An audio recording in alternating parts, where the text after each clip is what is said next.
Pois bem, qualquer dúvida, vocês podem interromper, né? Geralmente eu não consigo ver o chat quando está apresentando, tá?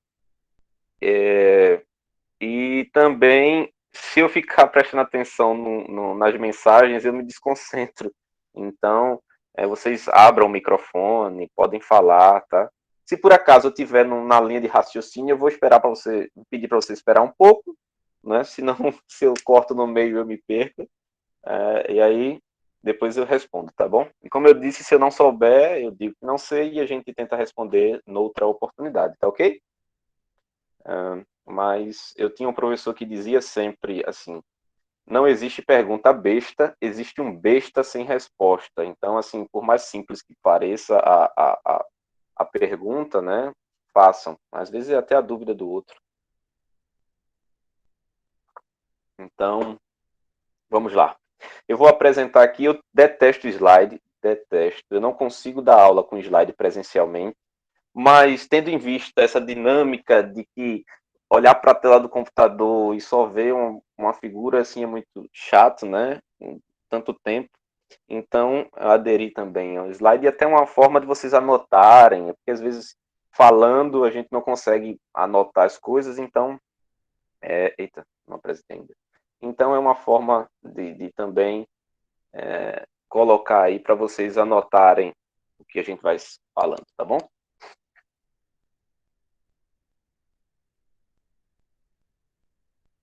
Vocês já conseguem ver aí? Sim, professor. Pronto, muito bem. Como eu falei, a aula de hoje ela será dividida, não é? Será uma aula, a primeira aula, porque nosso tema é subjetividade, mundo e liberdade, não é? E é algo assim muito complexo, assim, talvez não tão complexo, mas assim muito extenso. Então, uma aula só ficaria muito apertado para falar sobre isso e a gente não conseguiria abordar bem o que deveria. Então, eu dividi em duas, né? E aí, esse é o nosso primeiro encontro. Como essa é a primeira aula que vocês estão tendo de filosofia moderna, né? Pelo menos dentro desse ano, né? Talvez alguns já venham do ano passado e também do ensino médio, podem ter visto, mas dentro da dinâmica aqui do portal, esse é o primeiro encontro sobre filosofia moderna. Então, eu dividi a primeira parte como uma introdução à filosofia moderna, né? E aqui, alguns aspectos vocês vão ver que está muito relacionado à própria história geral, né? E aí vocês vão correlacionar, mas está mais para uma história da filosofia do que para uma história propriamente dita. Então, assim, as coisas que eu trouxe, elas estão ligadas a esta história da filosofia, digamos assim, né? E não a filosofia geral. Mas, é claro, coisas estão correlacionadas, né? O áudio, vocês estão conseguindo ouvir direito? Tá baixo, tá alto, tá suave? Tá normal. Tá ótimo. Dá para ouvir bem, sim. Ótimo. Tá normal. Ótimo. Valeu, valeu. Vocês são 10. Pronto. Então, aqui está o tema da aula de hoje: subjetividade, mundo e liberdade. Como é que tá? Então, assim, como eu falei, nós vamos fazer uma introdução ao pensamento da filosofia moderna. Por quê? Porque esses três temas que nós pretendemos conversar, subjetividade, mundo e liberdade, não é? Eles são desenvolvidos numa complexidade argumentativa, não é? Que pressupõe uma adaptação anterior. Uma adaptação prévia da própria história da filosofia do percurso histórico, isso vocês já têm, porque vocês estão fazendo o percurso com os outros professores, né? E também uma prévia do próprio desenvolvimento moderno. Oxe, mudou sozinho? Um próprio desenvolvimento da filosofia moderna. né? Porque a filosofia moderna, ela dá uma chacoalhada assim inicialmente, e ela própria inicialmente, ela é chacoalhada em si mesma. Então, faz-se necessário, né, essa introdução breve. Voltando, essa não é uma disciplina de história da filosofia, né? Então, será assim muito superficial, trazendo elementos apenas necessários para que seja tudo mais claro, né? O mais claro possível. Então, o primeiro problema que nós encontramos aqui, e que talvez vocês já tenham encontrado por aí quando estão estudando filosofia. Quando é que começa propriamente a filosofia moderna? Né? Estritamente, a filosofia moderna ela começa lá no século XV, né? E termina no século XVIII. Outra coisa, por favor, não me perguntem datas, eu sou péssimo com datas. Né? Para você ter uma ideia, eu estudo Kant há 4 anos. Eu não sei em que ano Kant nasceu e nem em que ano ele morreu. E hoje eu vi isso, porque para botar aqui no slide eu tive que ver isso. Então eu sou péssimo com datas. Então, assim, por favor, não façam isso comigo. Não me coloquem nessa Professor, saia justa. Pois não, pode falar. se for Professor, seguir uma ordem dos períodos, aí é primeiro a filosofia pré-socrática, segundo a medieval e terceiro a moderna, é? Isso. Pronto. Você tocou num assunto pertinente. Na verdade, os pré-socráticos estão dentro da filosofia antiga. Né? Então, assim, cronologicamente, nós temos a filosofia antiga, a filosofia, que é a filosofia grega clássica, né? E aqui, salvo uma ressalva importante, né? Em alguns lugares, e o Enem também, no Enem eu não sei, mas assim, em alguns vestibulares eu já vi isso, né? Eles mudam o termo, eles colocam filosofia helenista, né? E a filosofia helenista é a filosofia grega antiga clássica, tá? Então, ou filosofia grega ou filosofia helenista, né? Então, é a filosofia antiga, né? Que é quando surge, né? A filosofia. Aí nós temos a filosofia medieval, né? A filosofia moderna, terceiro, filosofia moderna e a filosofia contemporânea, né? Nós estamos atualmente na filosofia contemporânea, né? Que é inaugurada assim lá com Nietzsche, é um dos primeiros nomes da filosofia contemporânea assim mais conhecidos, né? Na verdade, atualmente fala-se assim um pouco de uma pós-contemporânea, a filosofia pós-contemporânea, mas eu acho que a gente nem conseguiu desenvolver ainda a filosofia contemporânea de direito, tirar, ultrapassá-la. Então, é algo assim muito abstrato. Como diz um amigo meu, é utopia dos filósofos que querem uma independência, né? Mas, assim, historicamente falando, na história da filosofia nós temos a antiga, que são dos gregos, a medieval, né? A moderna e a contemporânea. E aí, quando encerra a filosofia medieval, inicia a filosofia moderna. Só que, aí aqui é que há um problema. Né? Estritamente na história da filosofia, nós começamos a modernidade. Por que está mudando sozinho? Hein? Isso é mal assombração, é? Ih, ou tem algum jeito que bota aqui para se mudar sozinho? Será que eu apertei sem querer aqui? quem vem antes, a moderna ou a contemporânea? Moderna, moderna. A contemporânea depois. A contemporânea é isso que nós estamos vivendo agora, a contemporaneidade. Aí, estritamente, na história da filosofia, ela começa, moderna, né? Ela começa no século XV e termina no século XVIII. Só que tem autores que colocam o início da filosofia moderna no século XVII, né? E terminando no século XX, começa, no caso, com Descartes, né? Que é o pai da modernidade, e termina com Wittgenstein, não é? Que é o filósofo que estrutura a lógica e encerra a filosofia moderna. Isso no século XX. Não é? Mas aí, o que é que acontece nessa passagem do período medieval para a modernidade? Né? Quando termina, se esses autores defendem que a modernidade começa com Descartes no século XVII, então entre o século XV e o século XVII, o que houve? É o que nós conhecemos como Renascimento, não é? na filosofia se chama Renascimento, na própria história geral também, mas talvez vocês conheçam mais como, por exemplo, o humanismo, não é? Pronto, os pintores, né, que eu vou falar depois, a própria pintura, os pintores renascentistas, não é? É um período histórico que está entre o medievo e a modernidade, não é? Na verdade, estritamente falando, o Renascimento pertence à modernidade. Mas por que é que nós fazemos assim um recorte, né? É como se fosse um hiato, né?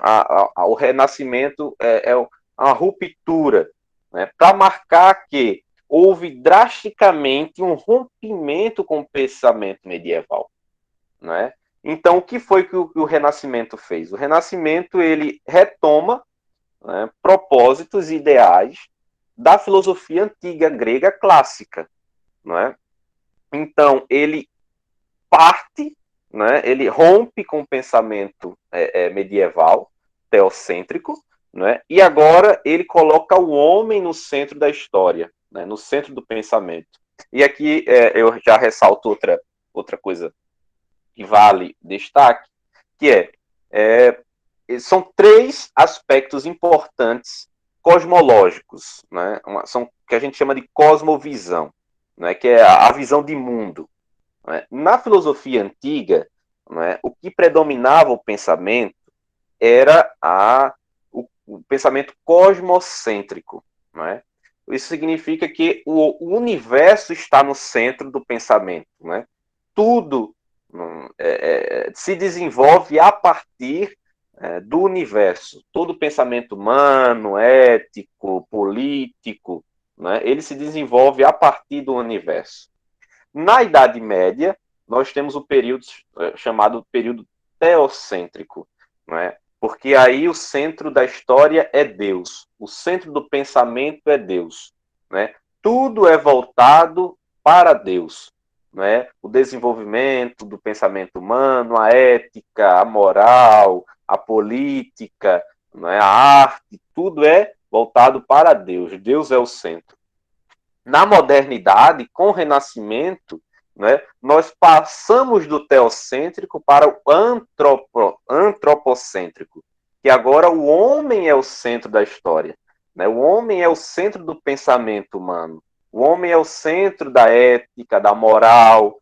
Né? Então, nós temos três estágios importantes, né? Que é o centro do mundo, o mundo como sendo o centro da realidade do pensamento, Deus como sendo o centro da realidade do pensamento e o homem como sendo o centro e a realidade do pensamento. Né? Nós agora, na filosofia moderna, nessa primeira aula, nós estamos pulando, né, do teocêntrico para o antropocêntrico. Né? Deus deixou de ser o centro do pensamento e agora o homem passou a ser o centro. Né? Vocês viram que no início aqui, ó, vocês devem conhecer essa pintura de Da Vinci, né? Que é o homem vitruviano. Né? E aí, depois eu vou fazer uma pergunta a vocês, né? Se vocês sabem por que, né, que o homem vitruviano é tido como um marco, né, um modelo para um pensamento moderno, o Renascimento. Né? Mas depois para frente a gente vai entrando nisso. Então, veja, nós temos aqui o Renascimento rompendo com o pensamento escolástico, né, medieval. Né? Deus deixa de ser o centro, né? As investigações dialéticas da escolástica, perdão, deixam de ser verdades absolutas inquestionáveis, né? E agora o homem se torna o centro do desenvolvimento do pensamento humano, né? E a independência do pensamento, né? A dúvida, que a gente vai ver mais na frente, a dúvida toma lugar na certeza, porque na Idade Média, né, o método escolástico, vocês já viram isso, né? Mas o método escolástico ele trabalhava com a certeza indubitável, né, a verdade propriamente dita, né? Porque a verdade é o próprio Deus, no caso, né? E agora não, agora a dúvida dá lugar à verdade, né? Por isso que Descartes é o pai da modernidade, né? Porque ele coloca no centro justamente a dúvida. O cerne agora do pensamento é a dúvida. A gente não pode ter certeza de tudo, a gente tem que duvidar de tudo, né? Então, muda todo o cenário. Nós passamos de Deus para o homem, nós passamos da certeza para a dúvida, né? Nós passamos agora da religiosidade para um ceticismo. É claro que isso não acontece da noite para o dia, né? Há um processo. Né? Se vocês verem os filósofos humanistas, por exemplo, recomendo, inclusive, assim, é de uma riqueza extraordinária, né? Que é desse período do Renascimento. Os filósofos humanistas, eles começam um processo de transição entre a religiosidade, o domínio da igreja e uma independência. Não é? Então, nós já vemos no texto um caráter de independência, os primeiros passos para uma liberdade, no caso, uma liberdade própria do pensamento, mas ainda com propriedades da religiosidade e do catolicismo, né? Do cristianismo, propriamente dito. Não é?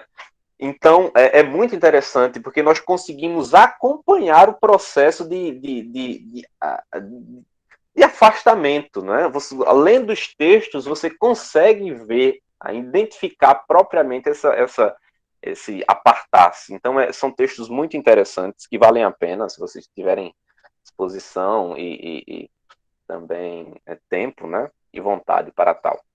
Então, né, voltando só essa questão para ficar bem amarradinho, propriamente a modernidade começa no século XV, que é quando termina a Idade Média, né, e termina no século XVIII. No entanto, né, estruturalmente a Idade Moderna só começa com Descartes no século XVII, porque entre a filosofia, entre o período medieval e o período moderno, existe um hiato, né, um períodozinho chamado de Renascimento, né, que é um resgate, né, um abandono da escolástica medieval, né, e um resgate ao pensamento grego clássico antigo, né, colocando o homem como centro. Então, esse é o chute inicial, né, da partida para o pensamento moderno.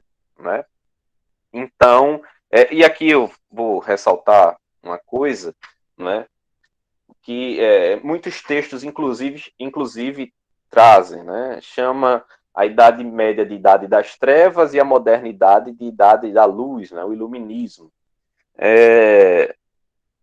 Não façam isso, né, isso é de uma ignorância tremenda, porque dizer que é o próprio termo Idade Média, né, porque média, porque está no meio, como se ela não significasse nada, não é?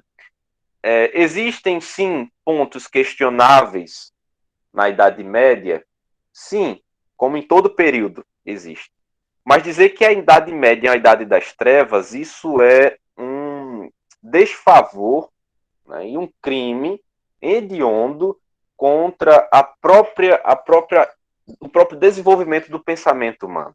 Porque na Idade Média o pensamento avançou bastante, não é? Os desenvolvimentos da estrutura filosófica da Idade Média são extraordinários. Os textos da Idade Média são fenomenais. Não é? A própria metafísica medieval, não é? Embora há controvérsias com relação à metafísica, isso é outra questão. Não é? Você aceitar ou não é outra questão. Mas nós estamos aqui falando em questão de produção.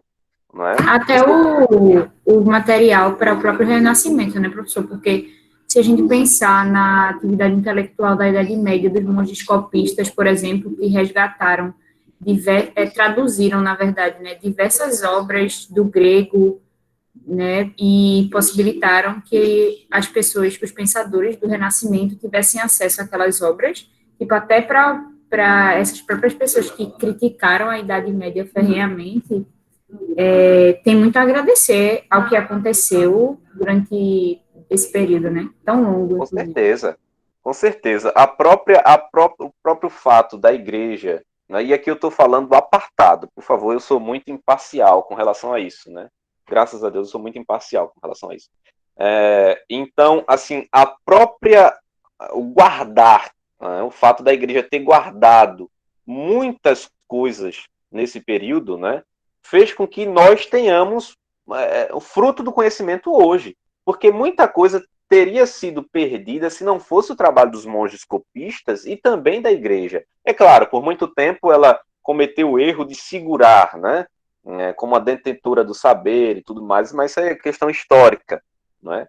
Mas houve um trabalho importantíssimo na Idade Média. O desenvolvimento do pensamento foi muito elaborado na Idade Média. E outra coisa, você falou uma coisa extremamente pertinente. O desenvolvimento do Renascimento deve muito, sim, ao final da Idade Média.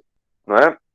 Eu, inclusive, apresentei, eu lembro que eu, não lembro, 2018, eu acho, eu apresentei na Federal, não é, uma pesquisa que eu fiz, justamente mostrando a contribuição de Tomás de Aquino para o desenvolvimento do Renascimento. Porque Tomás de Aquino já tinha o Renascimento no próprio pensamento dele. Né? Aquilo que o Renascimento tomou para si, né, Tomás de Aquino já vinha trabalhando há muito tempo. Né? Então, assim, Tomás de Aquino serviu de ponte para o desenvolvimento do pensamento renascentista. Né? Então, assim, chamar de Idade das Trevas é muito baixo nesse aspecto. A próprio desenvolvimento do método científico, as universidades, é claro, a gente vai ver, o método científico estruturalmente ele se desenvolve mais propriamente na Idade Moderna, mas já há a estrutura do método científico na Idade Média. Né? Então aqui eu só não caio nessa cilada, né?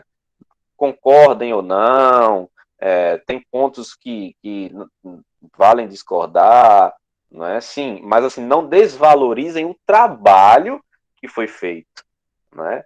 Trabalho que foi feito de pensamento, intelectualmente falando, não estou falando de história, tá? Intelectualmente falando, na Idade Média foi muito importante mesmo. Inclusive, filósofos muito importantes da Idade Moderna, como Descartes, Kant, Hegel, o próprio Nietzsche, não é? Se valeram, né, de coisas que foram desenvolvidas na Idade Média, até para criticar. Por exemplo, Nietzsche critica a Igreja Católica e o cristianismo, né? Mas se não houvesse o desenvolvimento do cristianismo, o pensamento na Idade Média, ele não teria esse material para criticar.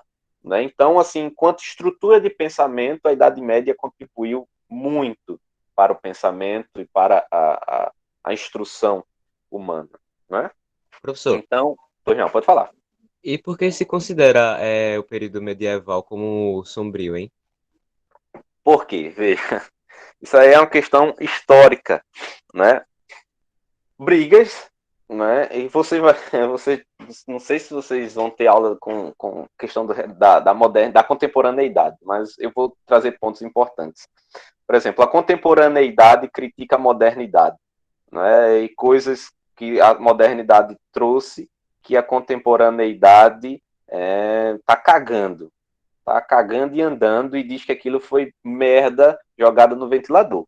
Não é? Por exemplo, eu estudo um filósofo chamado Richard Hort, que Richard Hort assim, bota o dedo no cu dos filósofos e gira, né? Ele diz assim, merda, tudo que esses caras falaram aqui tá tudo errado e o que tá certo agora sou eu que tô dizendo, né?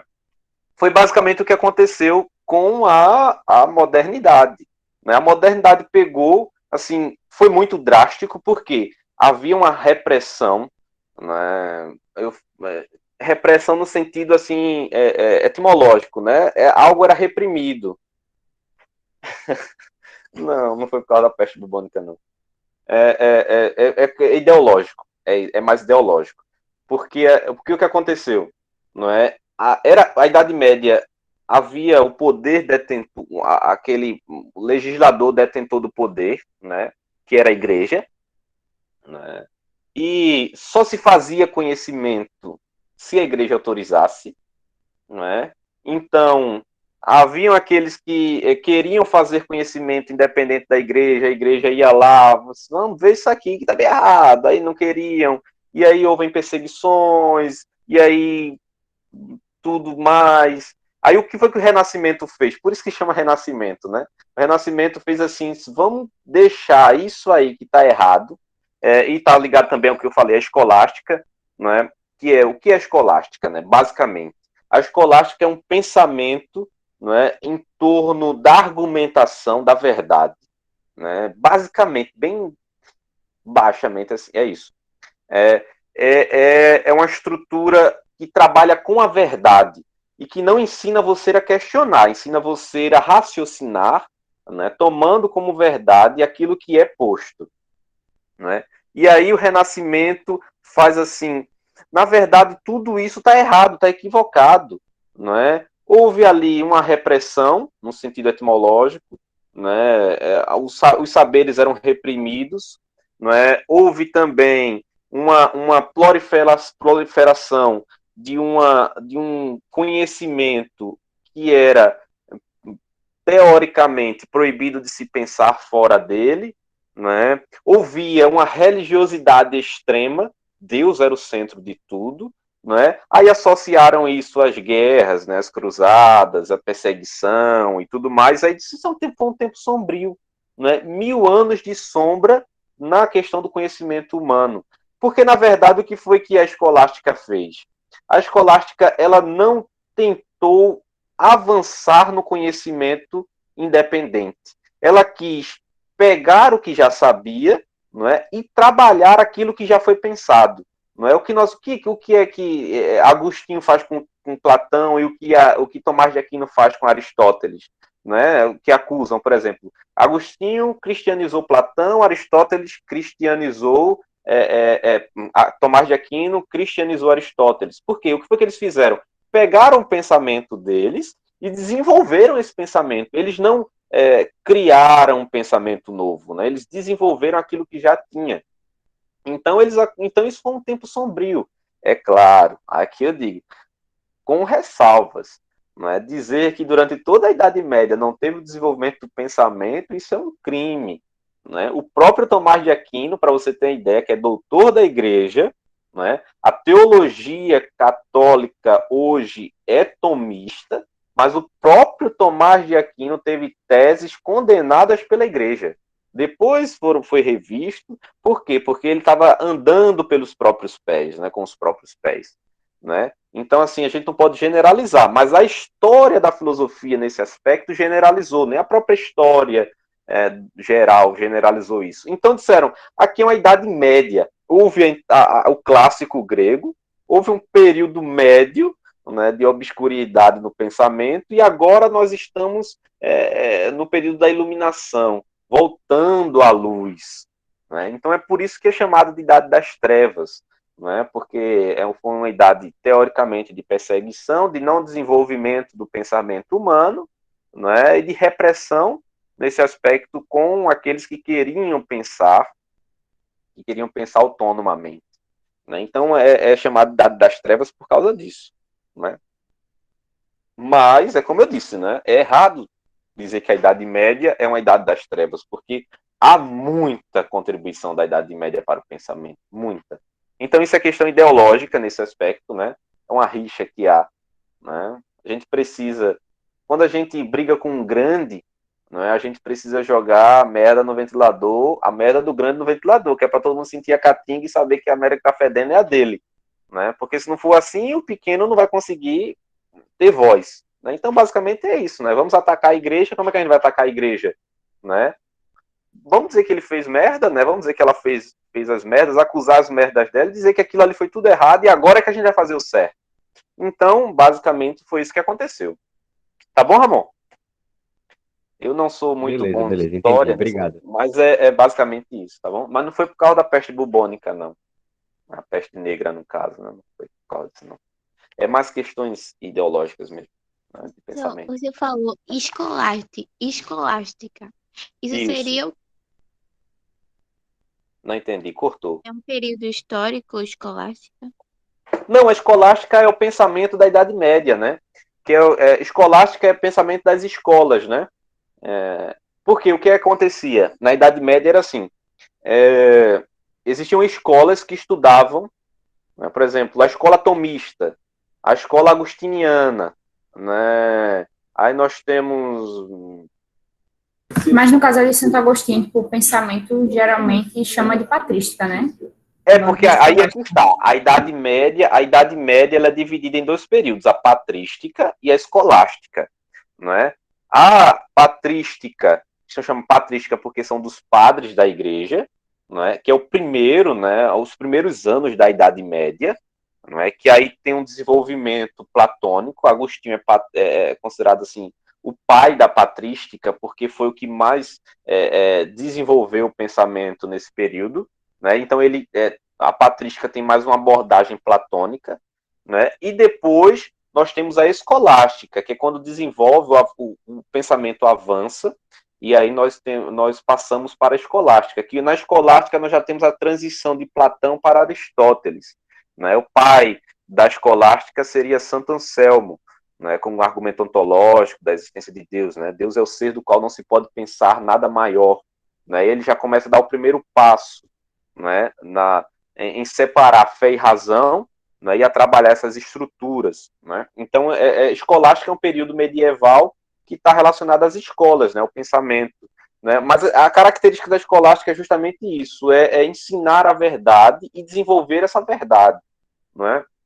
É como se fosse assim, pronto, Descartes, por exemplo. Descartes estudou no colégio jesuíta, que é um colégio na França muito conhecido, que são de religiosos, né? São de cristãos, né?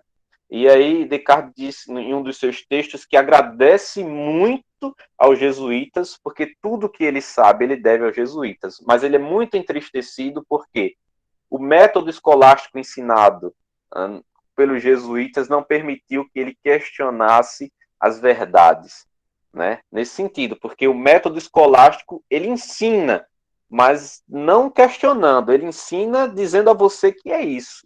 Ele não ensina você a questionar isso, ele ensina você que essa é a verdade, né? Então, basicamente, a estrutura da escolástica é isso, compreende? Mas respondendo, a escolástica é inserida na Idade Média, né?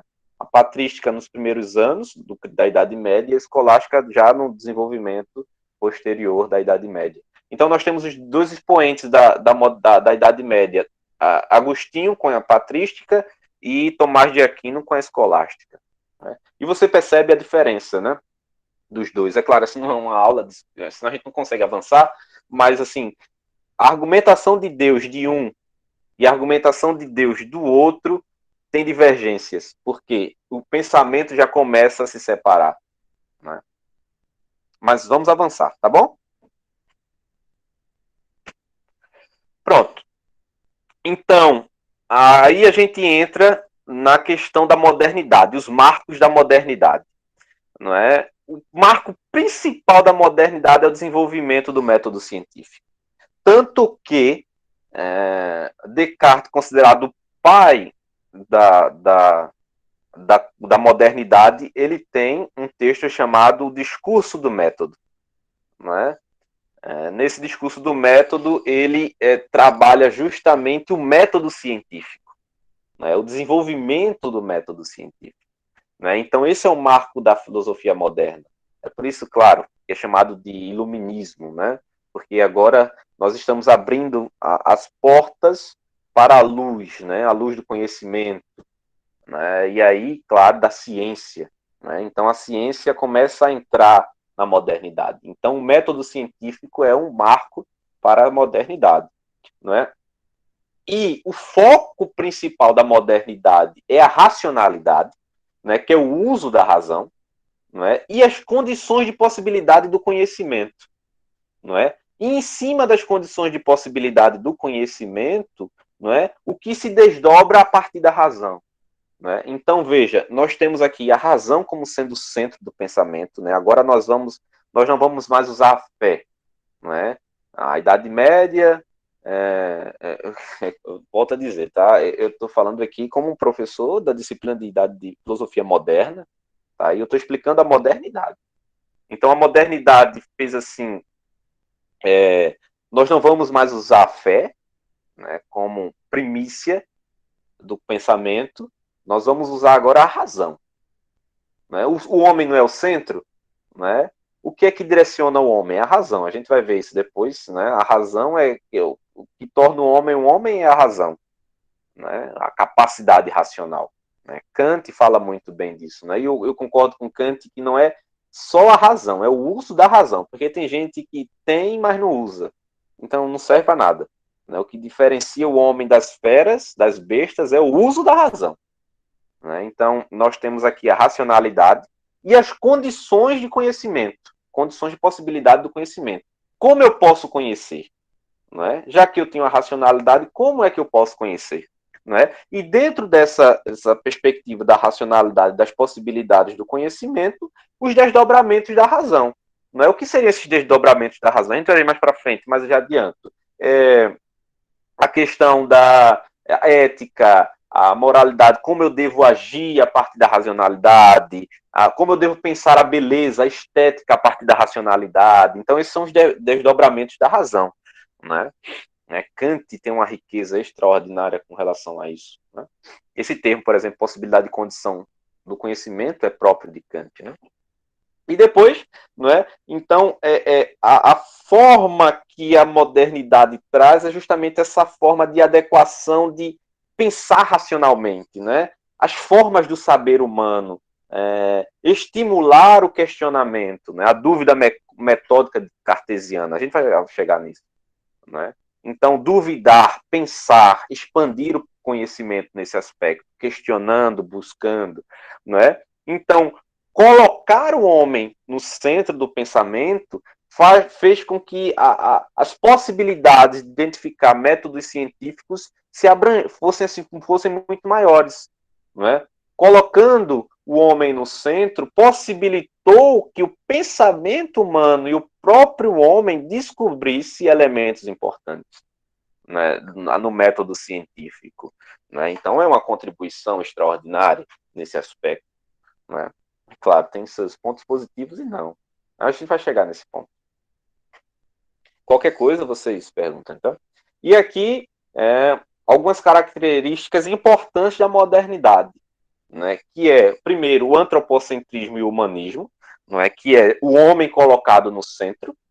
Né? Então, toda pesquisa agora, ela nem é mais como na Grécia Antiga, voltada a partir do mundo, nem é mais como no medievo.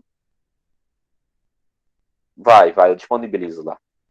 Aí, nem como era no medievo, que era Deus que era o centro da pesquisa humana, agora é o próprio homem. O homem que pesquisa e ele próprio é o centro, né, do pensamento. Né? Então, a característica antropocêntrica é muito marcante, e o humanismo.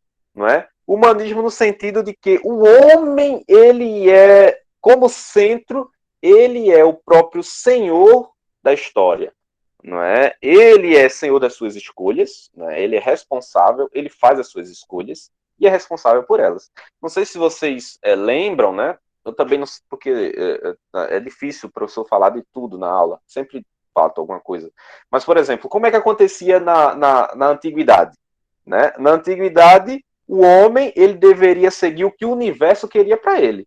Se o universo fez de você um cantor, você tinha que cantar, meu filho, porque foda-se. Se você não cantar, você está conspirando contra o mundo.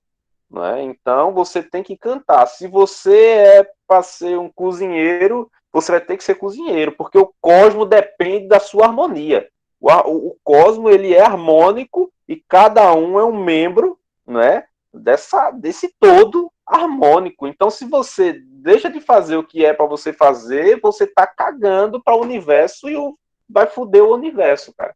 Então, então não pode. Então, a antiguidade era isso, não pode. Você tem aptidão para cozinhar. Mas eu quero ser cantor. Foda-se, você não vai ser cantor, não. Você vai cozinhar. É isso que você tem que fazer, porque o universo depende de você. Não é? No medievo, o que é que acontece? Tudo é direcionado a partir de Deus. É o que para tentar exemplificar o que a gente conhece como vocação, não é? Que não é determinismo, mas a vocação seria assim um chamado. Nós temos um direcionamento para Deus, nós temos que viver a nossa vida voltado para Deus. Por exemplo, se eu sou cristão, eu tenho que pensar, o meu foco é na vida eterna, não é? Meu foco é Deus. Eu estou aqui caminhando para Deus. O que Santo Agostinho faz? A cidade do homem e a cidade de Deus. Nós estamos na cidade dos homens, mas estamos caminhando para a cidade de Deus. Não é? Então, o que é que Tomás de Aquino faz? Deus, né? Deus é o ápice de tudo. O fogo que tem aqui, não é? É uma centelha daquele fogo perfeito que é Deus, né? Então, tudo é voltado para Deus. A nossa vida, a nossa história deve ser guiada, voltada para Deus. A modernidade disse, não. Agora é o homem, né? Você nem precisa mais estar prestando atenção no cosmos para saber o que é que o cosmos está dizendo para você, o que quer de você, que é o universo. Você não precisa mais estar olhando para Deus para querer saber o que é que Deus quer que você faça, né? Agora você toma a escolha. Você quer cagar em pé, caga em pé, caga em pé. Quer roubar, rouba. Agora, claro, né? A gente vai ver depois, né? Kant fala muito sobre isso, as consequências, né? Mas assim, você é senhor das suas escolhas. Você tem uma voz linda, não quer cantar, não? Não canta, cara. Tu quer ser o quê? Pintor? Vai pintar. Você é um péssimo pintor. Você é um ótimo cantor, mas é um péssimo pintor. Mas você quer ser pintor? Então vá. Você é senhor das suas escolhas. Nem o universo mais depende de você e nem você precisa mais estar você fazendo o seu exercício esperando que Deus se alegre com isso, né? Então agora o homem, né, ele agora está num pedestal, né? Agora ele é o tampa, né? Houve um problema muito grande na modernidade por causa disso, né? Mas houve também, assim, contribuições importantes. A gente tem que avaliar os pensamentos, dizer, acusar a Idade Média de ter feito besteira e dizer que não fez besteira é um erro, né? A gente vai ver que o próprio desenvolvimento científico, né, fez com que as bombas nucleares existissem, né? Isso é culpa do iluminismo, né? As guerras, as revoluções, né, mataram tanta gente, né? Então, assim, dizer que foi só coisa boa, não foi, né? Então, depois, a outra característica é a questão do método e a pesquisa científica, né? Porque na modernidade agora tem uma valorização da ciência e da razão, né? E nessa valorização da ciência e da razão, agora há uma busca incessante pelas técnicas científicas, né? Por isso que na modernidade tanta coisa se desenvolveu, né? O que acusavam a igreja na época, no medievo, era justamente por causa disso, né? Assim, se estava pesquisando alguma coisa que a igreja não queria, a igreja ia lá e botava a mão e não deixava avançar, né? Ou se não recolhia, né? Tanto que, historicamente, teve coisas que a igreja revelou que já havia sido pensado, mas ela não queria. Não é claro, o que a igreja dizia? O povo não está preparado para isso agora, né? Se era essa realmente a ideia, não cabe a mim julgar, né? Na nossa seara. Mas, assim, o que é agora... Havia, sim, essa... Não, calma, você está pensando isso aqui, calma, a gente tem que rever isso aqui, né? Aí, o que a modernidade faz? Não, abre. A razão é a estrutura e a gente tem que buscar métodos científicos mesmo, a gente tem que avançar na ciência. Então vamos, vai dar merda, vai construir uma bomba nuclear? Vai, mas tem que abrir mesmo, porque é isso que a gente tem que fazer, né? E depois, né, o racionalismo. Aí é que entra a questão do conhecimento humano propriamente, né?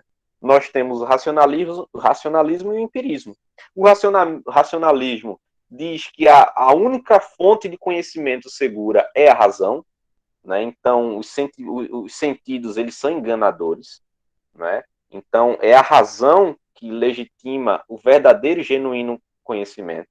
E do outro lado nós temos o empirismo, que é o contrário do racionalismo, que vai dizer, não é a razão que é o genuíno saber, é a experiência, é a sensibilidade, aquilo que a gente experimenta que gera o conhecimento, né? Por exemplo, aí nós temos Descartes, que é um racionalista que defende as ideias inatas, né? Tudo está na racionalidade, o homem conhece tudo e vai descobrindo essas coisas. E do outro lado nós temos, por exemplo, Locke, que diz que o homem é como uma tábula rasa, não é? É uma folha em branco que as experiências vão formando, né? Não sei se vocês já viram, mas tem um meme que a frase de Locke, né? E diz assim, o homem é uma folha em branco, aí embaixo tem um rolo de papel higiênico, porque é fazendo merda que o homem vai aprendendo, não é? Então, Locke diz que é a experiência que garante a aprendizagem, o conhecimento, né? Então, nós temos de um lado o racionalismo, que é a razão, a fonte segura, né? E do outro o empirismo, que diz que é a empiria, a experiência que é a única razão, aqui é a única, perdão, a única fonte segura de conhecimento, não é? E a liberdade, não é? Que está voltado na independência humana, não é? Então, de fato, eu não conseguiria dar essa aula toda. Eu não cheguei nem na metade ainda, já são 9 horas. Mas vamos lá, vamos conseguir. Então, é uma independência humana, né? A liberdade, o homem independente e regulador, né? Da sua própria ação. Não tem mais algo externo que regula a sua ação. É você mesmo que regula essa ação. Não tem mais o universo, não tem mais a igreja, né? No caso, Deus. É você, na sua liberdade, que tem que gerir essa autonomia, né? Então, essas são as características fundamentais da modernidade. E a gente... Os problemas filosóficos da... Por favor, eu não vou conseguir ler. Você pode abrir o microfone e falar. Alguém me mandou uma mensagem aí, só que aí você abre o microfone, por favor. Pode falar. Acho que a pessoa está com vergonha, né? Ah, não, pode falar. Fale. Porque, professor, você havia dito que em Descartes, sobre a razão e dessa questão das ideias, há uma ligação comum das ideias de Platão, como se tivesse tido uma influência de Platão para esse desenvolvimento em Descartes. Sim, sim, completamente. E a questão do empirismo há já também a ligação com as ideias de Aristóteles? De certa forma, sim. É basicamente isso, né? Vocês vão ver, acompanhar muito, identificar isso, né? Por isso que eu disse, né? É necessário uma prévia, né? Um caminho prévio de desenvolvimento. Porque justamente identificar essas coisas, né? Aristóteles, ele era... Aristóteles, não, perdão. Descartes, ele era essencialmente platônico nesse aspecto. É claro, né? Os filósofos da modernidade, eles concordam e discordam com os filósofos do qual eles se apoiam, né? Mas a estrutura é basicamente essa mesmo. É isso mesmo. O Descartes tinha um pensamento mais platônico, né? No sentido tanto dualista, porque Descartes é dualista, Platão também era dualista, e também nessa questão da ideia, né? Do mundo das ideias, né?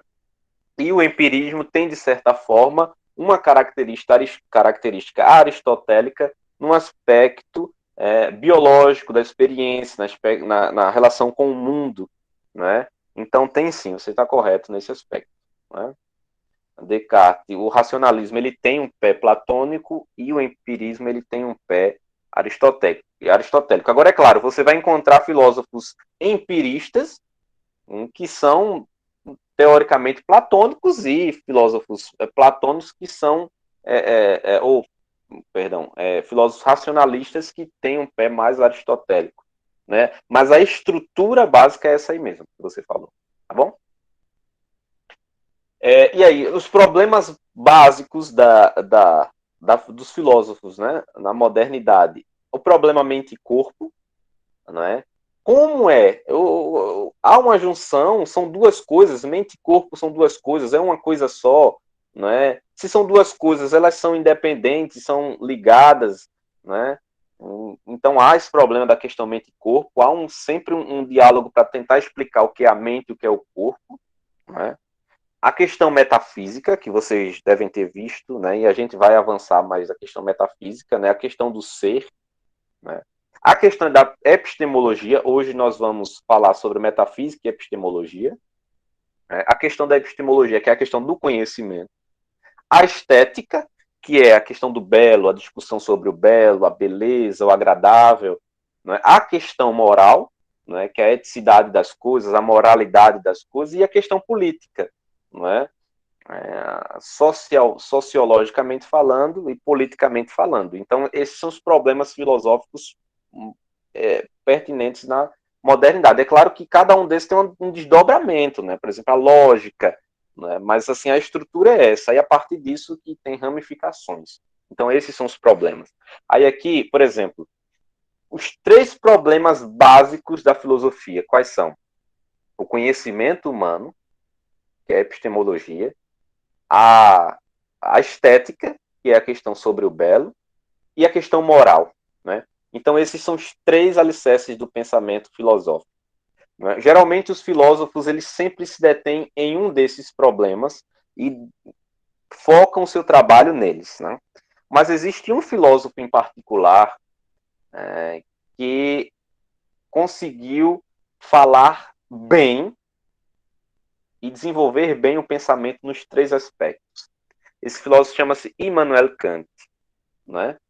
É talvez o filósofo mais proeminente da modernidade, né?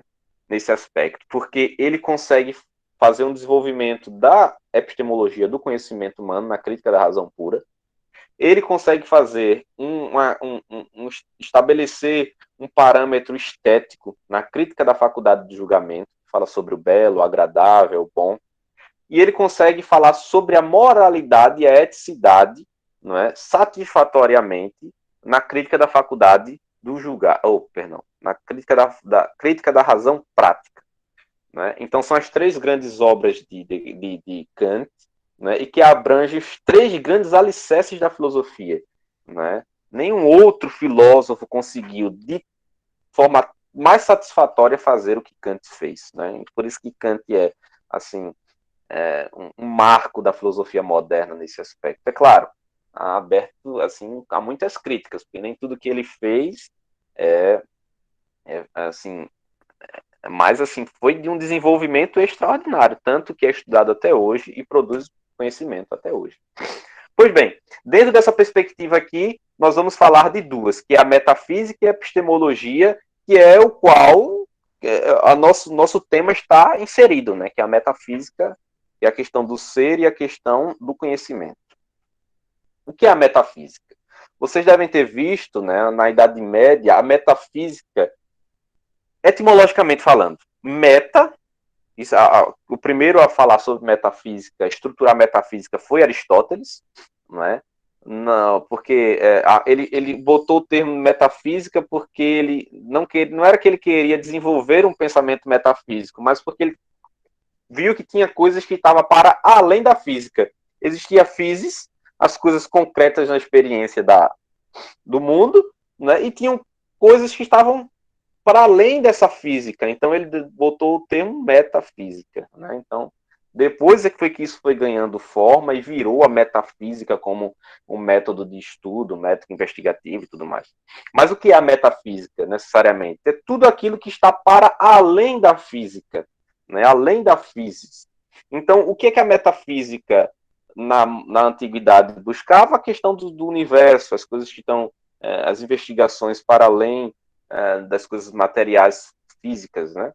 Na Idade Média, a metafísica trabalhou questões relacionadas a Deus. O que é que está além do mundo? Né? Deus.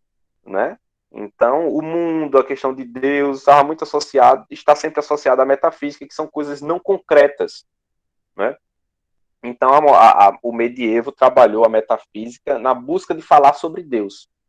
Né? Na modernidade, a metafísica, lembra que a gente falou que a modernidade trabalha com o conhecimento, a racionalidade e o conhecimento, a possibilidade do conhecimento. Então, agora, a metafísica na modernidade, ela trabalha com relação àquilo que se sabe. Não é? O que é possível se saber. Não é? Então, além do que se vê, do que se sente, né, do que se fala, né? Então, é como se sabe. Né? Então, a metafísica moderna, ela está direcionada ao conhecimento, mas esse conhecimento para além. Né? É o ser das coisas, né? É basicamente o ser das coisas. É um exemplo claro, todo professor de filosofia dá, a cavalidade do cavalo. Né? Existe o cavalo, mas existe o ser do cavalo, que é chamado de cavalidade. Né, gente? A cavalidade do cavalo é um metafísico. O ser, a physis, aquilo que a gente vê, aquilo que a gente sente, é o cavalo. Mas o que é que torna o cavalo cavalo? Porque tem aquele cavalo, aquele outro cavalo, mas todos os cavalos têm uma coisa que tornam eles cavalo, que é a cavalidade. Essa cavalidade não se sabe, não se sente, não se vê, então é um pressuposto metafísico, aquilo que está para além da física. Né? Então, É a mesa da mesa, né? Qual é a mesalidade da mesa, né? O que é que torna toda mesa mesa, né? Então, é um problema metafísico, né? Então, como eu já falei, a Idade Média se preocupava com a questão de Deus, né? Então, a modernidade ela vai trabalhar a metafísica sobre a condição de possibilidade do conhecimento humano, né? Kant, por exemplo, né? Kant é acusado de acabar com a metafísica, né? Porque Kant faz assim, se a metafísica ela não serve para nada, né? Claro, não nessas palavras, mas assim, se a metafísica fez nada, não é um método científico porque a gente não pode comprovar nada, não é? A metafísica está trabalhando com coisas abstratas, inventa coisa, né? E que não dá em nada, né? É só uma roda. A gente vai para a metafísica para trabalhar uma roda, né? Só que para criticar a metafísica, né, enquanto método científico, Kant faz uso de uma própria metafísica. Então, Kant desenvolve uma metafísica própria, agora, né, voltada para uma possibilidade, uma condição de possibilidade da razão, né, do conhecimento humano. Então, a gente vai ver quando falar de Kant, mas o que é que Kant faz, né? Kant vai dizer assim, ele coloca a razão num tribunal e vai dizer assim, o que é que eu posso conhecer e o que é que eu não posso conhecer. O que eu não posso conhecer não vale a pena trabalhar, porque senão a gente fica nessa rodando aí, só rodando, que nem um peão doido e não chega a canto nenhum. Aquilo que a gente pode conhecer, a gente pode discutir, né? Mas a gente vai chegar mais na frente lá. Então, a modernidade, né, a metafísica na modernidade não é mais uma investigação acerca do universo, não é mais uma investigação acerca do ser, agora é uma investigação acerca do conhecimento. Então, trabalhar a metafísica na modernidade é trabalhar o conhecimento, como se conhece, não é? O que é possível de conhecer, né? O que é que a gente faz com o conhecimento? O que é que se sabe do que sabe? Não é? Eu estou vendo aqui, tem uma Maria aqui. Maria, por favor, abra seu microfone, por gentileza. Oi. Maria, quanto é 2 mais 2? 4. 4, muito bem. Como é que você sabe disso? Aprendi na escola. Tá bom. E como é que você sabe que 2 mais 2 é 4? Porque contando faz sentido, né? Contando faz sentido. Tá. Então, me diga, qual é a capital do Brasil? De acordo com geografia, é Brasília. É engraçado que quando a professora de filosofia faz pergunta, né? Sempre a gente tenta sair pela tangente, né? De acordo com a geografia, né? Mas como é que você sabe disso? Porque eu fui ensinada a isso, mas que eu sei Como você realmente. sabe que foi ensinada? Não tem. Como você sabe que foi ensinada? Porque ensinaram a quem me ensinou. E como é que quem lhe ensinou sabe aquilo que sabe? Perceba, ó, essa é uma questão metafísica, né? O conhecimento, ele é pragmático no aspecto de que 2 mais 2 é 4, né? Então ele é pragmático nesse sentido. Mas como é que eu sei o que eu sei? E como é que eu tenho certeza que o que eu sei de verdade, né? Então, há perguntas por trás disso. Não é só saber. Eu preciso saber aquilo que eu sei e saber por que eu sei aquilo que eu sei, né? Então, há algo por trás disso. Não é só saber. Eu não tenho só que saber que água é água. Eu tenho que saber por que eu sei que água é água e como eu sei que água é água, né? Há um princípio originário no saber, né? Eu não simplesmente sei. Né? Há um princípio originário, as condições de possibilidades do conhecimento. Né? Então, esse é um trabalho metafísico. Né? E aí nós temos a epistemologia. Não é? A epistemologia, como eu disse, é um trabalho do conhecimento. Nós temos, aí aqui tem uma teoria do conhecimento, que é uma estrutura do conhecimento, e nós temos a epistemologia. A epistemologia é o estudo do conhecimento. É justamente, né, avançar na metafísica, né? Eu dou um passo adiante na metafísica. Eu já trabalhei as questões do ser. Agora eu dou um passo adiante na metafísica e vou estudar a questão do ser, do conhecimento. Né? Se eu sei, como sei, porque sei e se sei o que sei. Né? Então eu vou estudar agora a questão do conhecimento. O que eu conheço, o que eu sei. Né? Então a epistemologia é propriamente o estudo do conhecimento humano. Né?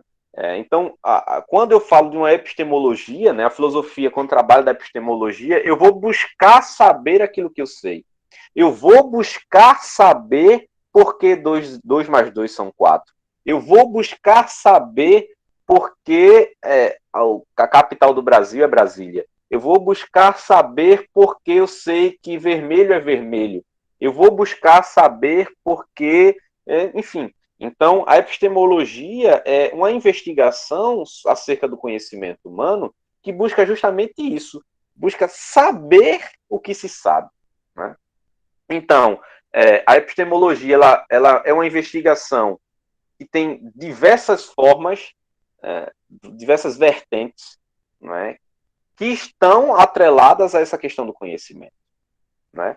Então, eu vou investigar o ser do cavalo, como eu sei que o cavalo é cavalo, eu vou investigar o conhecimento sobre a moralidade, eu vou investigar o conhecimento sobre a política. Então, nós temos diversas faces do conhecimento, né? Diversas maneiras de conhecer e que nós vamos investigar. Então, a epistemologia, né, busca justamente, né, trabalhar essas diferentes formas que o saber humano pode ter. Né, o saber. Tem um filósofo norte-americano, Gardner, acho que é esse o nome, né, que diz assim, existem, acho que são 9 ou são 7 formas de saberes, né? Cinético, matemático, de linguagem. Então, por exemplo, isso já antigamente só era inteligente quem sabia matemática ou quem sabia muito bem português. Quem era bom em matemática, né? Então era uma forma de saber. Hoje nós sabemos, existem várias formas de saberes, né? A dança é uma forma de saber, a matemática, a linguagem. Tem gente que tem facilidade com a linguagem, outros não, né? A arte, né? Poesia, pintura, né? Dança, todas essas coisas são formas de saberes. Então, assim, a epistemologia busca essas diversas formas do saber humano, né? E saber como é que isso se dá. Não é só saber que você sabe, não. É saber por que você sabe, como você sabe e como é que sabe que sabe. Né? Tem todo algo por trás. Então, a epistemologia, ela quer o conhecimento verdadeiro. Ela quer o conhecimento genuíno e verdadeiro. Não é, se você dizer que a capital de Brasília, do Brasil é Brasília, não é um conhecimento verdadeiro. Há algo a mais, há um conhecimento genuíno que faz você saber disso. E a epistemologia quer investigar isso. Né? E para isso, 3 perguntas básicas, né, norteiam, né, essa questão da epistemologia. Que são, o que é o conhecimento? Primeiro eu pergunto o que é o conhecimento, porque para eu investigar algo eu preciso conhecer. Né? Para eu investigar quem é Maria nesse fundo roxo aqui, eu preciso conhecer Maria, então eu pergunto quem é Maria. Depois que eu pergunto quem é Maria, eu tento especular, né, um trabalho filosófico acerca de Maria. Depois, quais as fontes do conhecimento? Primeiro eu pergunto o que é o conhecimento, depois eu pergunto quais as fontes desse conhecimento, não é? O que é que gere esse conhecimento? Né? O que é que determina esse conhecimento? É a razão? É a experiência? Né? São os dois juntos? Né? Por exemplo, Kant liga o foda-se. Né? Kant, uns defendem que é o racionalismo, outros dizem que é o empirismo. Kant diz foda-se todos. Né? É os dois. Né? O conhecimento são os dois. É ração e experiência. É claro que é muito mais complexo que isso, né? Mas é basicamente isso que ele diz. E a terceira, quais as possibilidades e limites do conhecimento? Não é? O que é o conhecimento, quais as fontes do conhecimento e quais os limites dele? o que é condição para o conhecimento e até onde o conhecimento vai. Kant, por exemplo, trabalha os limites do conhecimento. Né? Eles têm coisa que o conhecimento não dá. Por exemplo, a questão da liberdade, mundo e Deus, o homem não consegue. Né? Não consegue trabalhar. Por quê? Porque estão além do conhecimento. Né? São coisas que a gente, são as coisas em si. Kant separa as coisas em nômeno e fenômeno. Né? O nômeno é a coisa em si. É basicamente isso aí mesmo. Alguém passou bem rápido, mas é isso aí mesmo. Aí o que é que acontece? Quando eu paro para ler, eu me perco, né? O que eu estava falando. Sim, o limite da razão. Por exemplo, Kant coloca o fenômeno, que são as coisas que são dadas na experiência, e as coisas que são em si. Por exemplo, as coisas em si nós não conhecemos, segundo Kant. Nós só conhecemos as coisas que são dadas no fenômeno. Através do fenômeno é que a gente conhece. Né? Mas a aula não é sobre Kant, a gente não vai aprofundar nisso. Mas são as condições de possibilidade, né? A gente colocar limites. Né? Kant vai dizer, a metafísica não colocava limites e a gente ficava numa roda ad eternum, né? Ad infinitum, né? Até a eternidade. Né? Não, tem uma razão, tem um limite, né? A gente está num tribunal, só chega até aqui. Disso para lá a gente não pode falar. É por isso que Kant fala dos transcendentes e dos transcendentais, né? A gente vai falar depois disso, a gente vai chegar lá. Avante. Pronto, então eu consigo... Meu Deus, né? Não vai dar tempo, não. Pronto, as considerações aqui básicas acerca desse período histórico da modernidade, né? Então, a modernidade tem um papel muito importante no desenvolvimento humano, social, porque colocando o homem no centro, né, agora o homem ele tem uma autonomia, ele tem um destaque, e isso contribui muito, né, para o desenvolvimento social, político, humano propriamente dito.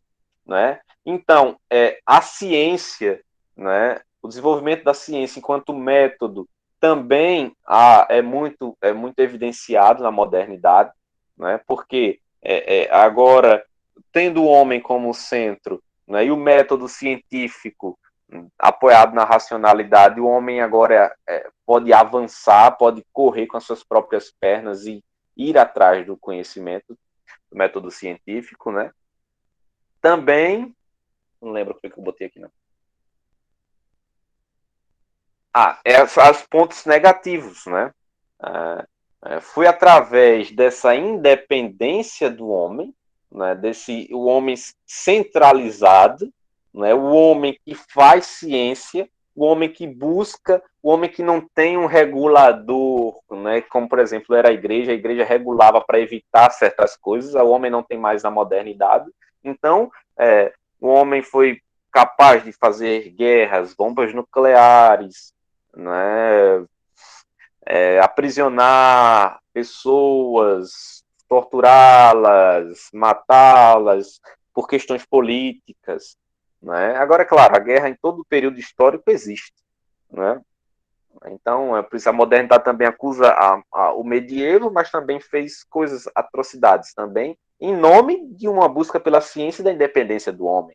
Né? Então, há sempre aqui uma via, a gente tem que buscar sempre uma via segura para direcionar o nosso pensamento, o sentido da coisa. Né? É o que Kant fala, por exemplo, do bem. Né? Você tem que direcionar o bem. Você tem que agir bem, no sentido de que você tem a razão, tem independência da razão, você é inteligente, mas você tem que usar para o bem. Né? Não adianta ser inteligente e usar para o mal, porque aí, nesse caso, você não está usando bem a sua inteligência. Né? Então, você está, na verdade, errando nesse aspecto. Né? Então, as considerações básicas... Mudou, foi?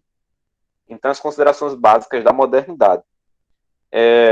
Nós temos ainda uns 10 minutinhos, né, 15 minutinhos, então a gente vai lá. Vamos continuar. Então a gente entra propriamente na ideia de subjetividade, que é o tema. Isso aqui foi uma propedêutica para a gente entender, né, o que é que vai se vir adiante, porque se a gente não fizesse esse percurso, né, tanto vocês ficariam perdidos, porque assim é uma introdução necessária à filosofia moderna, e o próprio conceito de subjetividade está dependente disso, né? Então, veja, na cosmovisão, lembra que eu falei isso? Na cosmovisão da antiguidade e do medievo, não é?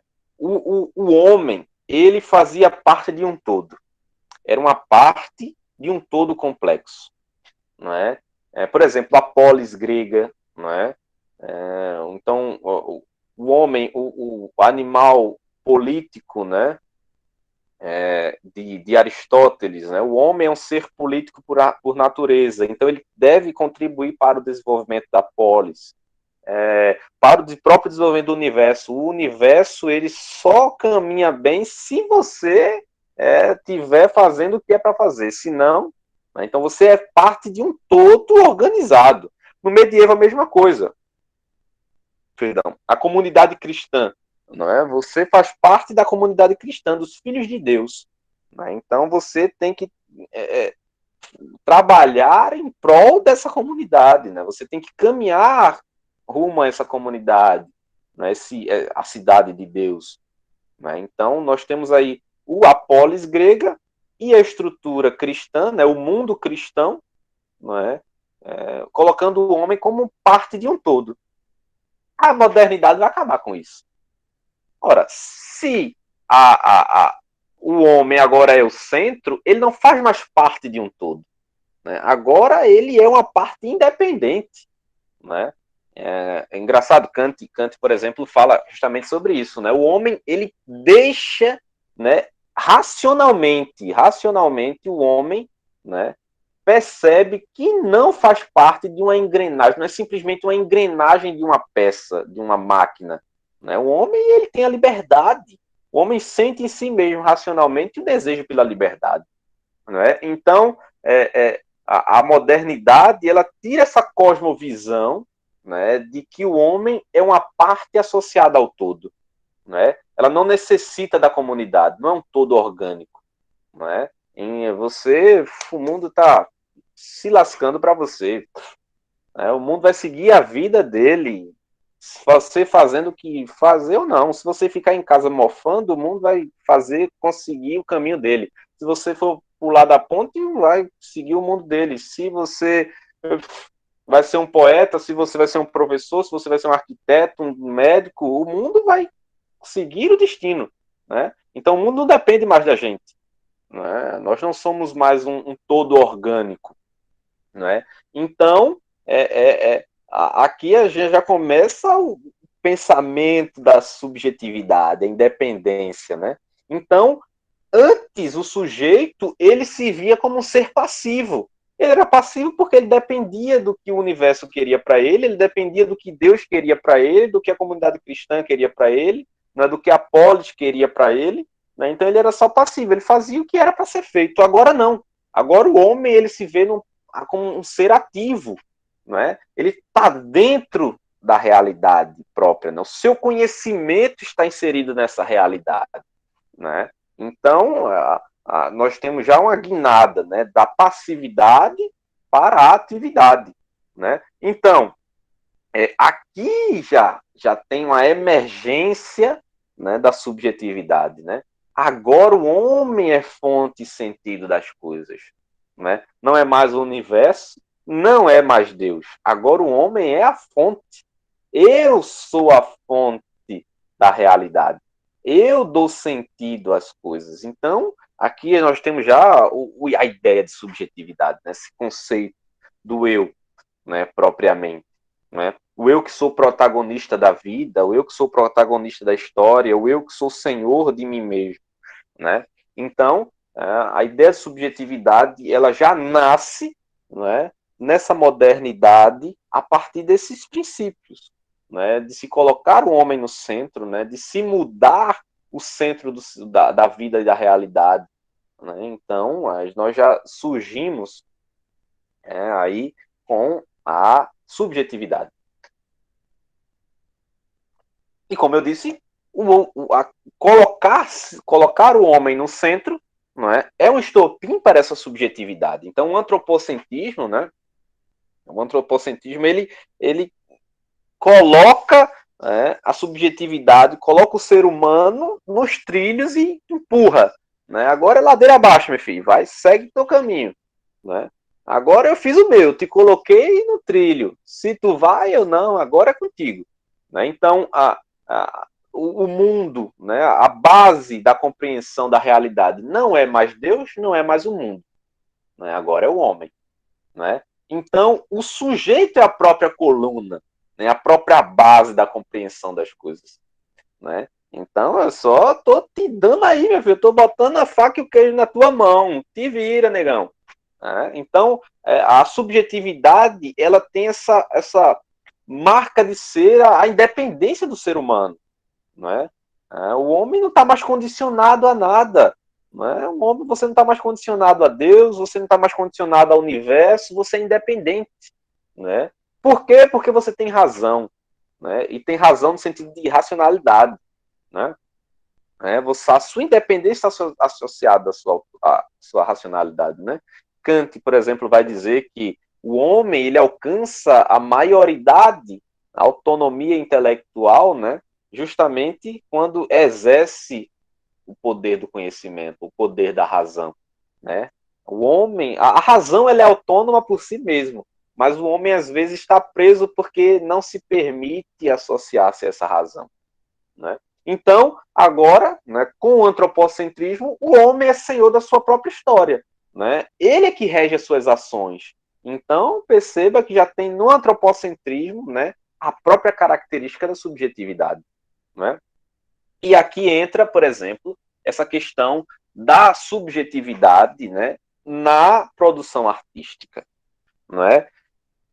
Antes, toda a produção artística, principalmente no medievo, estava associado ao culto religioso rigoroso, não é?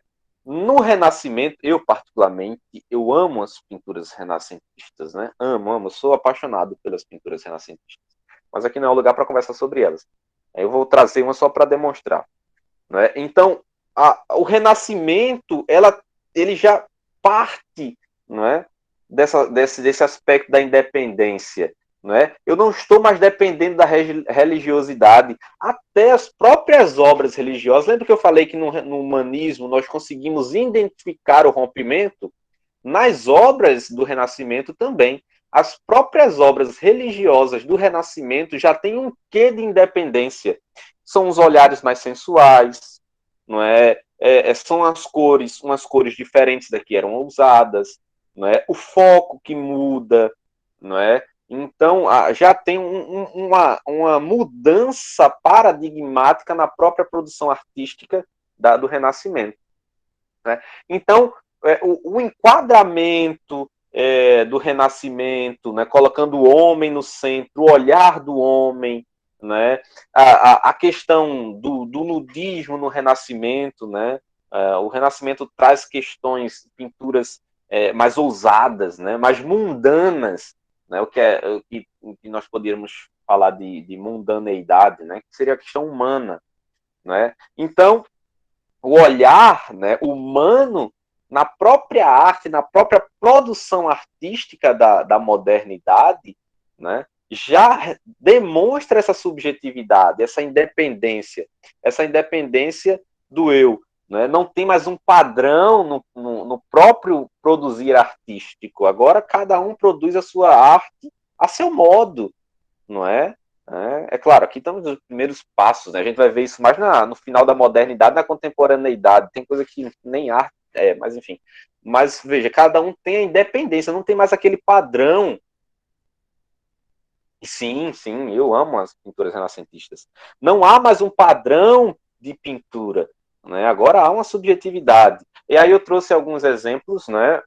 Bem, assim, pinturas renascentistas, para a gente ver. A gente não vai fazer análise da pintura, né? Porque não cabe, é só para o foco. Por exemplo, aqui nós temos duas pinturas de Rafael, né? Aqui é o autorretrato de Rafael, quando jovem, né? E aqui, veja, aqui a pintura, o centro, né?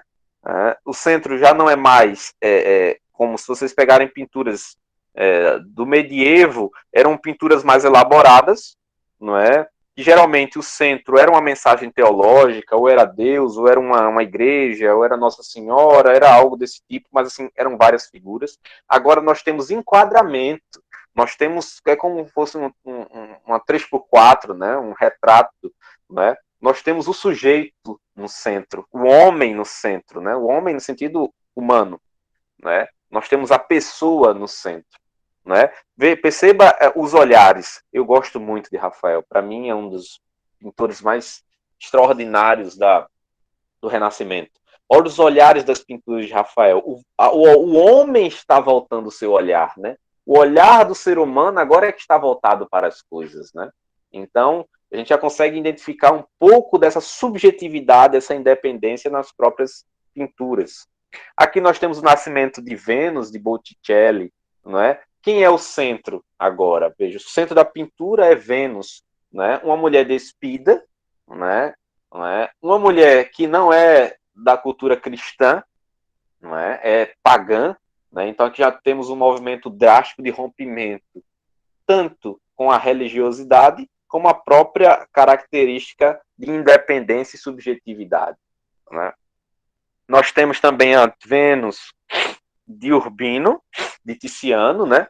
Aqui, não sei se vocês conseguem olhar para essa pintura e lembrar de uma cena de um filme bem famoso, né? Entender a semelhança, né? Então aqui nós já temos, ó, a nudez, né? O corpo, né? Feminina, a expressão, o olhar, olha como é penetrante. Esse é de Tiziano, né? Vejam a pintura de Rafael como o olhar humano é penetrante, e nessa de Tiziano também, né? Então, veja, nós temos uma figura secundária, né? Duas figuras secundárias, mas nós temos no centro a mulher, né? Esse ser humano, né? Que olha para nós, né? E mostra, assim, a própria rebeldia de estar despida, né? Para ser pintada. E aqui nós temos o homem vitruviano, né? Aí eu queria fazer uma pergunta, só para encerrar, porque isso eu vou ter que deixar para a próxima aula, porque eu ia falar de Descartes e Kant, né? Mas não vai dar tempo, porque já encerra de 15 para as 10, né? Então, eu vou fazer uma pergunta a vocês. Por que é que o homem vitruviano, ele é um marco, né, e um modelo para o Renascimento? Carla, fale, por favor.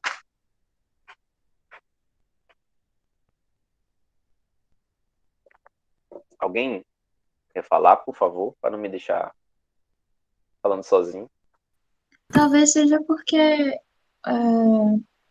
essa figura do homem no centro de tudo, sabe? Esse antropocentrismo. O As homem proporções vitruviano. perfeitas também, tipo, entender tudo sobre o homem. Pode falar, alguém falou. Pode falar, Bruno. Eu sempre vi essa imagem, mas assim, eu nunca consegui compreender qual o sentido real que ela quer passar, essa simbologia, né? Alguém mais quer falar? Dá o pitaque, como dizem por aí. Alguém quer dar um Porque eu pitaque? estava falando justamente completando o que alguma das meninas falou do homem estar no centro de tudo, realmente, na imagem. Mas, assim, mais do que isso, eu acho que é essa, tipo, uma expressão, digamos assim, da metafísica, de você entender a origem das coisas. Então, você colocar o ser humano, assim, aberto, digamos assim, numa obra de arte e entender as proporções dele, como é que se comporta, né, o corpo humano, acho que é uma espécie de manifestação da metafísica, de tipo, você entender de onde veio. E como o antropocentrismo tava em alta, digamos assim, eu acho que é um pouco disso que ele quis passar. Alguém pretende fazer arquitetura? Não? Primeiro, essa é uma obra de Leonardo da Vinci, né, muito conhecida, que acredito que seja muito conhecida, um marco para o antropocentrismo, né, se chama O Homem Vitruviano. Acredito que para a maior parte das pessoas, este é um marco do antropocentrismo, que já que a gente falou do homem no centro desde o início, porque o homem está no centro. Né? Então, se o homem está no centro, é uma imagem desse antropocentrismo. Né? Primeiro, se chama o homem vitruviano, porque essa pintura, né, esse esboço que Da Vinci fez, é uma estrutura feita pelo arquiteto Vitrúvio. Não é? Essa é a imagem do homem perfeito. Este aí, né, com cálculos matemáticos feitos a partir de cálculos matemáticos, essa é a estrutura do homem perfeito. Né? Então, toda a dimensão que está nessa pintura, né, é do homem perfeito a partir dos cálculos feitos por Vitrúvio, que era um arquiteto romano. Né? E aí, tendo posse desses relatos, Da Vinci pintou, né? Que na verdade isso é um rabisco, né? Numa das um caderno de anotações dele. Né? Mas por que é que este é um modelo do antropocentrismo? Isto aqui é chamado de dimensões divinas, a perfeição do homem. Esta é a dimensão divina do homem. Olha, nós temos divino para a Idade Média, quem era? Deus. Né? Deus era o centro porque ele é o divino. Né? No antropocentrismo, nós temos o homem no centro, tomou o lugar de Deus. Não é? O homem toma o lugar de Deus agora até na sua estruturação. Né?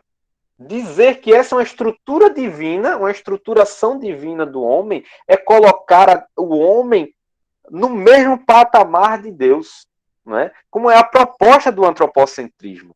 Né? É colocar agora o homem como essa estrutura perfeita, né? Esse ser perfeito, esse ser de estatura divina, que agora é o centro de tudo.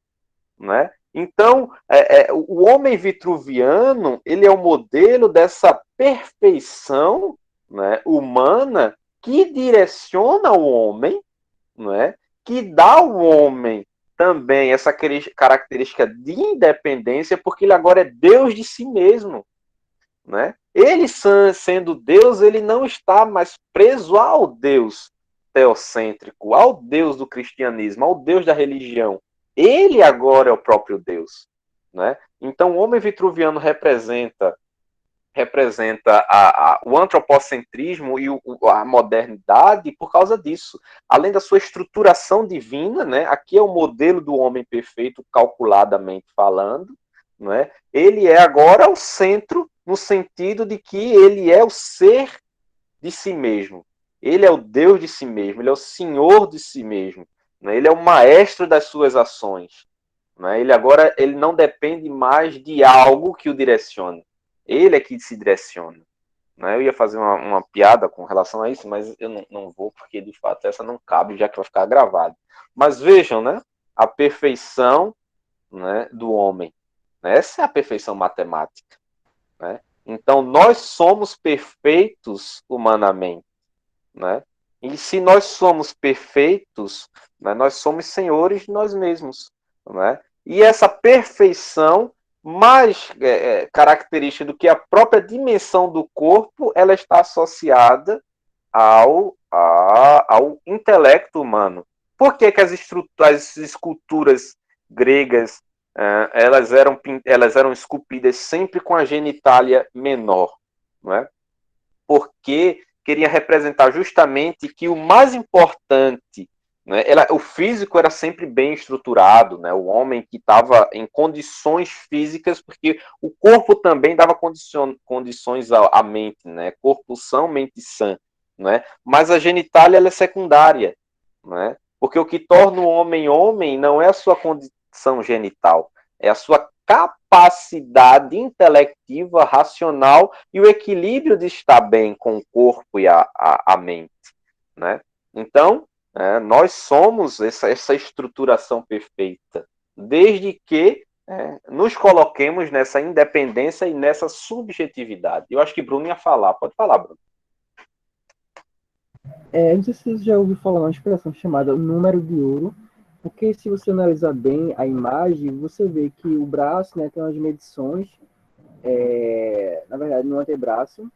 Na verdade, esse número de ouro é que se você medir o seu braço inteiro e depois medir até o antebraço e você dividir, vai dar um número mais ou menos 0,68, algo desse tipo. E se você fizer esse esquema em todo o corpo, tanto no seu rosto, você medir, né, a sua cabeça, no caso, o rosto inteiro, e depois medir só da testa até a parte de cima né, da cabeça, se você dividir, vai dar esse mesmo número também. É como se fosse um número de ouro. Não sei se você já ouviu essa expressão. Não, muito interessante. Nunca ouvi isso, não. Eu já já comprovei e realmente dá esse número 0,6, algo desse tipo. 0,6, mais ou menos isso. Interessante, muito interessante. Eu vou procurar mais sobre isso. Sabia não. Muito obrigado. É, Alguém ia falar mais? Pode falar. Não, eu concluí porque eu não sabia que isso disso não. Como é o nome mesmo da teoria? parece, se não me engano, é o número de ouro, né? Feito aqui a perna, você mede a extensão da perna inteira, depois mede mais ou menos do joelho até a cintura, aí você divide e vai dar aproximadamente 0,6. Eu esqueci agora, porque faz muito tempo que eu fiz, né? Para comprovar se realmente dava certo. E realmente funciona mesmo. Hum. Eu acredito muito em você, Bruno, mas eu não vou fazer isso não, sabe por quê? Porque eu não tenho capacidade intelectiva com números. Eu vou me perder no primeiro cálculo que eu fizer. Então, deixa pra lá. Mas Eu vou tentar procurar e depois eu eu acho. coloco no grupo. Pronto, coloque, que eu achei bem interessante, bem pertinente. Isso aí eu não sabia, não. Então né? Então veja, Vitrúvio ele fez o cálculo, também não sei, pode ter sido em cima disso também, ou essa teoria ela vem desse aspecto, né? Eu vou pesquisar para saber mais sobre isso. Achei bem interessante. Mas Vitrúvio ele faz justamente o esquema do homem perfeito, né? Ele chama justamente de dimensão divina, as dimensões divinas, não é? Ele estuda a partir do cálculo, né? Qual a estrutura do corpo perfeito? Qual o homem perfeito a partir dos cálculos matemáticos? Né? E esse é o homem vitruviano. É por isso que é o homem vitruviano, é o homem de Vitrúvio. Né? Leonardo diz que quer dizer que ele não é dele. Né? Ele faz, é por isso que ele está vendo as marcações, o círculo, o quadrado, tudo é a partir das anotações que ele teve acesso de Vitrúvio. Aí ele fez o esboço.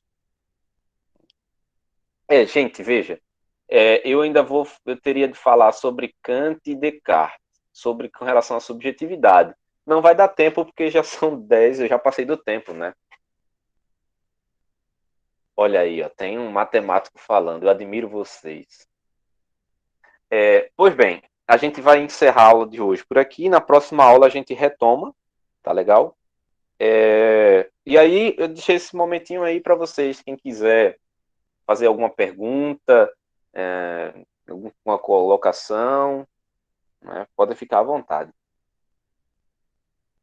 Alguma crítica também, alguma coisa. Eu tô falando sério, para você, pode ser que na próxima aula eu possa melhorar, falar mais devagar, não ter slide, eu melhorar os slides. Vocês falem aí, por favor. A aula foi maravilhosa, professor. Muito obrigada. O slide estava ótimo também. Obrigado. Boa noite, professor. Boa noite, Maria. Então, Tchau, professor. Até a próxima. tchau. Boa noite, bom descanso. Antes de dormirem, pensem, né, sobre o conhecimento humano, sobre o ser das coisas, sobre a cavalidade do cavalo, a camalidade da cama, né? Se o que você sabe realmente, ou só acha que sabe, né? Se disseram que a vocês que vocês sabiam, vocês acreditaram nisso. Se perguntem, eu sei mesmo disso. Eu sou eu sei que sou eu, né? E o que é ser o eu? Então perguntem, se divirtam com a filosofia e com a metafísica hoje à noite. Um abraço, pessoal. Tudo de bom. Próxima aula. Na verdade, nós vamos nos encontrar semana que vem no Intertexto. Né? Até mais.